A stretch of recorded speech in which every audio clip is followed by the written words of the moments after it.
Mississippi Churchill River. I want to thank my colleague from Caribou Prince George for his passionate intervention today. And I want to just take him, I want to ask him to comment briefly on just kind of the facts of the timing of all this.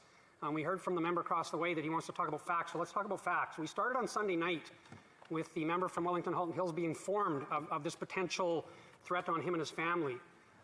That story came out in the media on Monday and Tuesday, and on Monday and Tuesday, from the government side, it was deflect.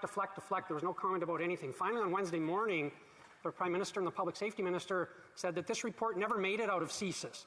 Well, I think by the end of the day or early the next morning, the member from Wellington Halton Hills was in fact informed that this report had made it to PCO and to the National Security Advisor's office. We go on a couple more days of deflection. We're going to summon the ambassador to have a conversation. We end up finally with this operative, as he's called in many reports, being expelled or sent from our country. So I'm just asking the member from Caribou Prince George to talk about how this changing set of facts and narrative affects what we're trying to accomplish and actually getting to the truth in this parliamentary privilege motion and the goal to get it to the Proc Committee for deeper study.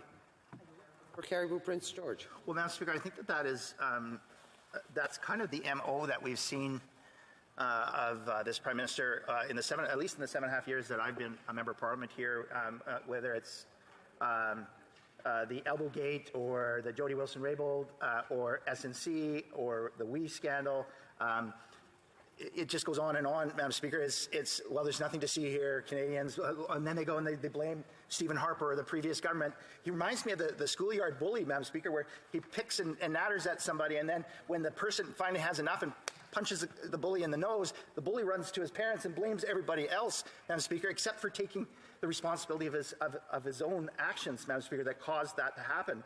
Madam Speaker, it's the leadership or the lack of leadership that we've seen come to expect from this Prime Minister, the weakness that he's shown time again, and, Madam Speaker, his own adulation about himself, the arrogance that we've seen, and how he loves to be on the red carpet rather than on this green carpet right here, Madam Speaker. This is the House of the people. This is the House of the Commons. This House elects 338 members of Parliament to be the voices of Canadians that we can bring their voices here, Madam Speaker. At the very least, what this Prime Minister should be doing is standing up for the 338 members of Parliament so that they can vote their conscience, they can be the voices for their constituents, be the voices of Canadians. And Canadians know, Madam Speaker, that we will stand up for them regardless of who they are, where they're from, that we will allow them to have a free and democratic life here in Canada, that regardless of where they're from, and we will not stand for a foreign country intimidating them.